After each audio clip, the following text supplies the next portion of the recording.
Welcome to SpeedyPodz episode 32.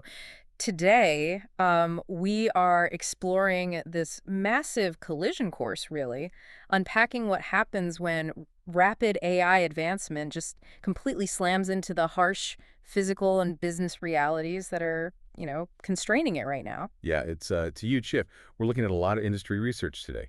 Right, and it feels like we've built this bullet train to break the sound barrier, but we're literally running out of physical track. Yeah, So for you listening, think of it like this. You have an AI that's like a mathematical genius, right? It can solve quantum physics in its head, but it can't figure out how to open a basic door. exactly. I mean, look at the new ARC AGI3 benchmark. Wait, what does that actually measure? So it basically drops you into these intuitive kind of video game-like puzzles with zero instructions. An average humans score 100% effortlessly just because we have spatial intuition. But top models like GPT 5.4 score less than 1%. Wow, less than 1%. Yeah, they literally cannot figure out how to move a digital character to a target. Which honestly is kind of comforting. Like, if it can't move a character, it's not taking over tomorrow. Well, hold on, because despite that, we've actually crossed into recursive self-improvement now.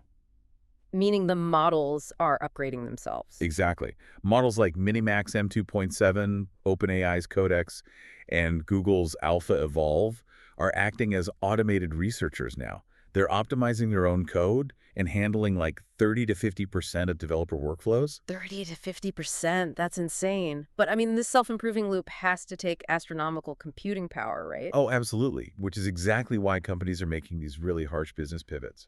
Right, which brings us to OpenAI shutting down their Sora video app. Which is crazy because they had a $1 billion Disney character licensing deal on the table. Yeah, they walked away from $1 billion. They had to preserve compute for their new SPUD model and literally double their enterprise workforce instead. So wait, let me ask you this. Are these fun novelty tools dying out simply because only serious enterprise integrations can actually pay those massive hardware bills? 100%.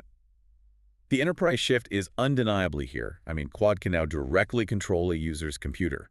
Novo Nordisk is using AI to slash clinical trial timelines. Right, and Lovable is acquiring dev tools too. Yeah, and companies are literally paying engineers with AI compute tokens, like over $100,000 in server budget as part of their salary. That is wild. It is.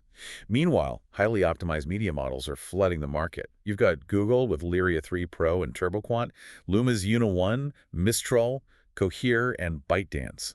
Filmmakers even use AI to revive Val Kilmer's acting. But, dragging all this enterprise compute into the real world requires massive physical energy. You can't just spawn unlimited compute in the cloud. It triggers intense geopolitical and local debates. Yeah, the physical limits are becoming a huge issue. Lawmakers like Bernie Sanders and AOC just proposed a moratorium on new AI data centers. Right, because of soaring residential electricity costs. Exactly. They cited a Memphis data center that used 150 homes worth of water in a single month.